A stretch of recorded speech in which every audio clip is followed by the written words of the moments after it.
Secretary बाबा media ते वावेला लगी पई आहे त पेपर आउट कापीअ जी सेंटरनि ते धुम लगी पई आहे।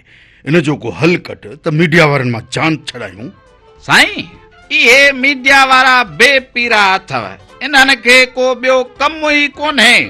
कमु इहो अथनि सॼो ॾींहुं पेपरनि जे मर्कज़ सेंटरनि ते कापी कंदड़नि जा फोटू पिया कढनि, वीडियो पिया भरीनि, पोइ ख़बरुनि में पिया बार बार साॻी ॻाल्हि ॾेखारीनि ऐं असांखे पिया ख्वार कनि। साईं ॿियो त साईं इन कापीअ खे आऊं कीअं रोकियां?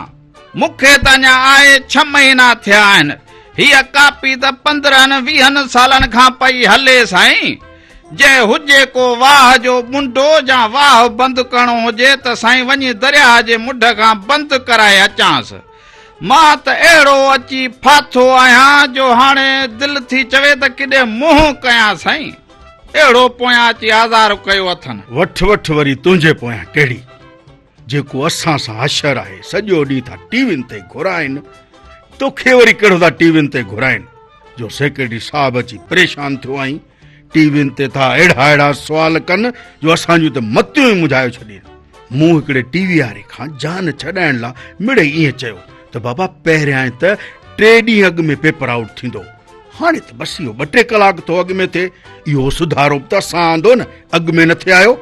सेक्रेटरी साहब हाणे को हुन जो रस्तो कढो, न त मीडिया वारा त असुल ॻिचीअ में पइजी विया आहिनि। साईं इहो त ॾाढो सवलो आहे। तव्हां पंहिंजे वॾे साहब भोतार सां ॻाल्हायो त असांखे MNA MPA क़ौमी असेंबलीअ जा मेंबर सेनेटर सिफारिशूं न कनि उस्तादनि लाइ त शायदि असां मुंहुं ॾेई वञूं, पर हाणे त एॾो अमल दख़ल आहे जो तव्हां चओ था त जमहूरियत खे बचाइणो आहे।